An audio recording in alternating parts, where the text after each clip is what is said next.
teachers, pianists, colleagues, and friends. Today we're talking about how to teach the Handel Courante in F major. It sounds like this.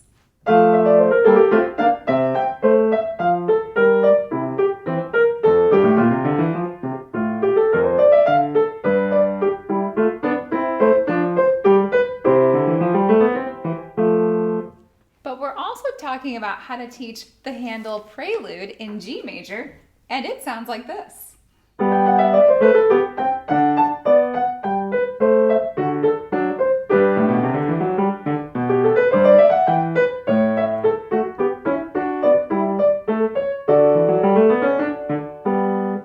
So if you didn't already know this is the same piece just redone twice by Handel, and the G major version I'm looking at in Jane McGraw's Masterwork Classics Level 6.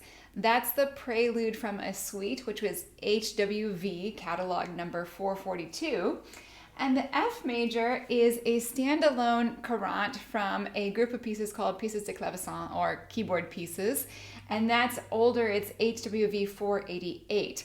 So the F major version can be found in Keith Snell's Baroque and Classical Repertoire Book 5, and that's the one that was actually a request from one of my viewers. So that's the one I'm going to focus on today, but pretty much everything I say in this is going to be appropriate for the G major version too, of course, just transposed, and there are some slight differences.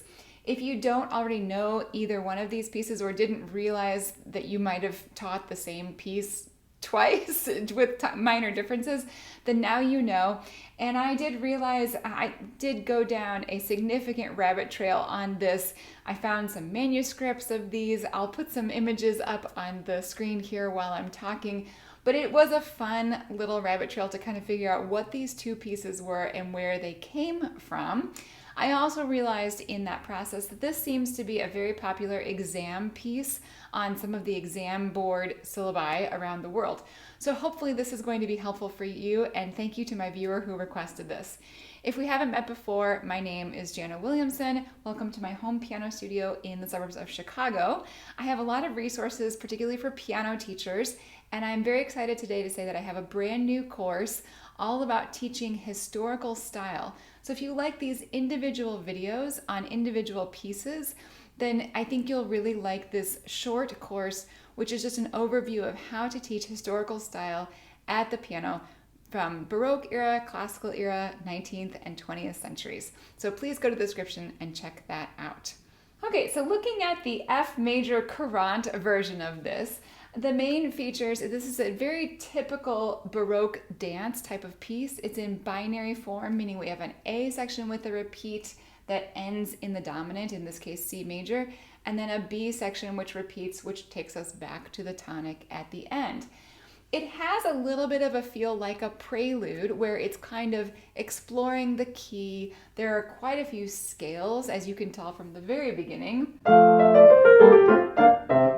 And then there's more scales sequenced later, like measure 10.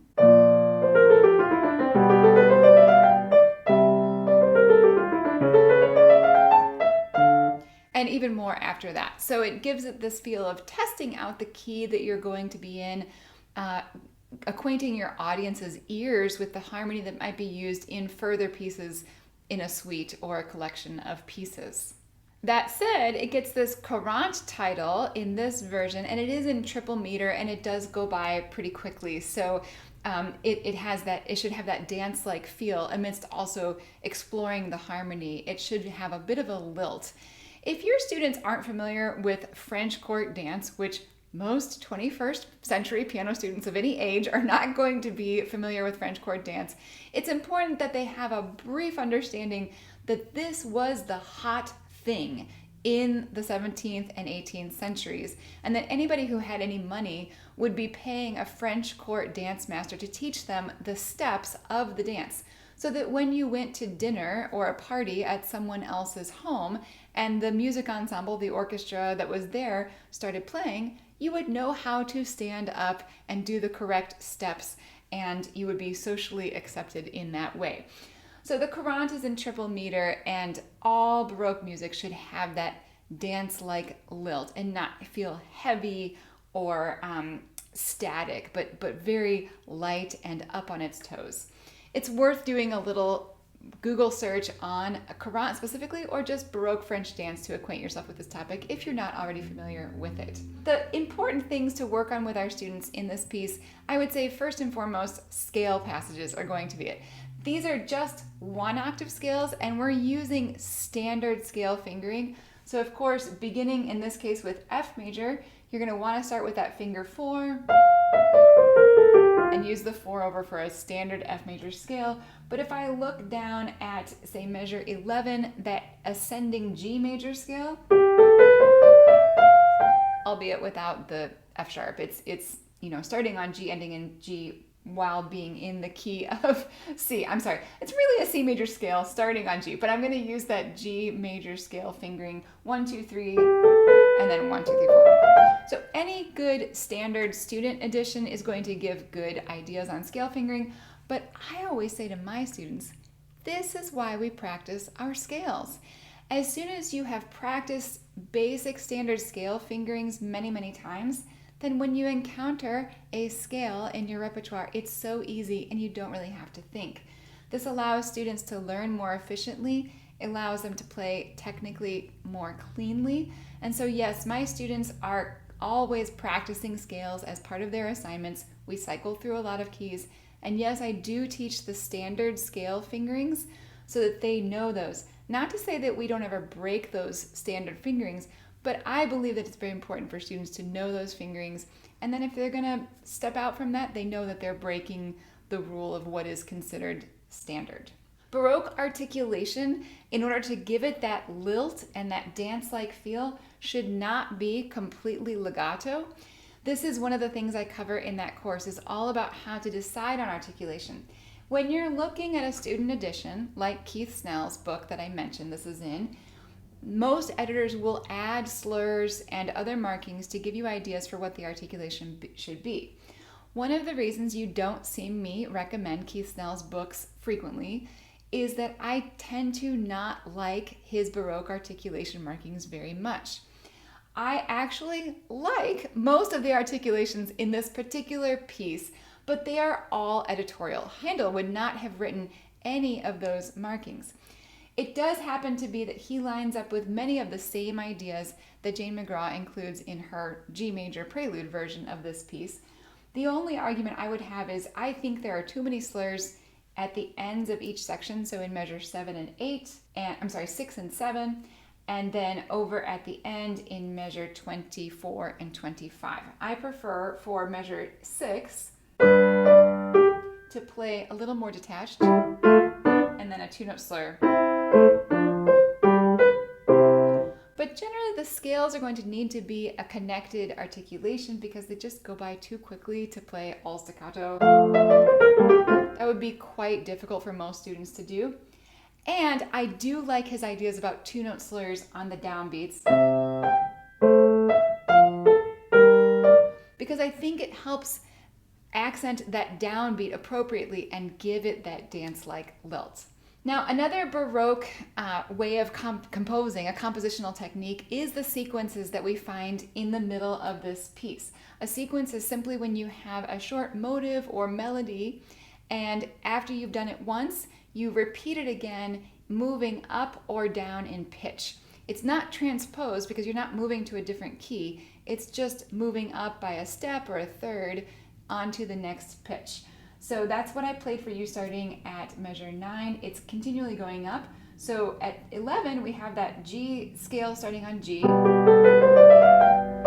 and then coming down. At 13, it starts on A, and then comes down. Same thing starting at 16. That left hand's going up with that scale, and then the right hand, and then the left hand comes down. That's a little bit less of a sequence. That's more imitation between the two hands, another melodic device that we use. But it's still giving this idea of you do this, and then you do it again, and it's slightly different. It's moved to a new note. If you'd like to look at another piece with a lot of sequences, then check out my video, which you can click right up there on the Bach Little Prelude in C minor. That has tons of sequences, and I covered that in that video. When we encounter that part at measure 16, 17, 18, it has, because of the imitation between the hands, it has a very conversational quality. And I think in general, with any two-voice Baroque piece, you can always talk with your students about your two different hands being two different characters, two different people, singing two different things or saying two different things, and listen to how they're interacting. Are they having a very amiable, polite conversation, or are they arguing a little bit more? And is it a bit more tense between them trying to make their own point? That's a great way for students to engage in this and not just play note, note, note, note, note, but to think about how the music can be played beautifully and expressively. I will just say that there is one typical problem area in this piece at the very end. In measure 23 and 24, the left hand has a bit of finger pedaling with this held B flat, and then the top B flat ties over the bar line into the low C on the bass before it moves on.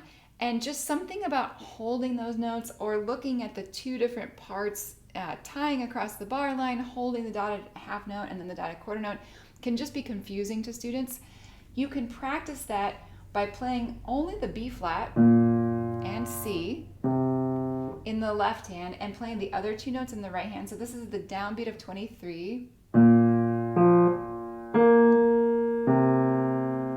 And that kind of clarifies, oh, there's two different things happening in my left hand right here.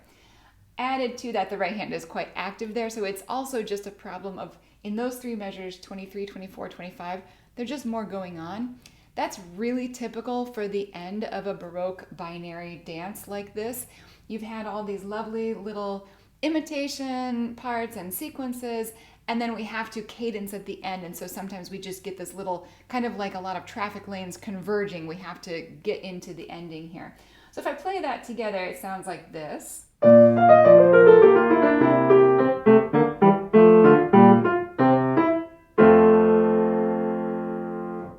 Which makes a very satisfying ending. Sometimes my students diminuendo in those endings, which I find terribly unsatisfying. When you get a nice big tonic chord at the end, then I really prefer a nice strong arrival there to say, we're finished, this is the end of the dance. I hope that's given you a few ideas on how to teach this fun, straight up intermediate dance by Handel. I do have another recent video on another piece by Handel, so click up there to check that out. Don't forget to check out the description for information about my course and other resources for piano teachers. If you have other pieces you'd like me to cover, then of course leave that in a comment below, and I wish you all the best in your teaching.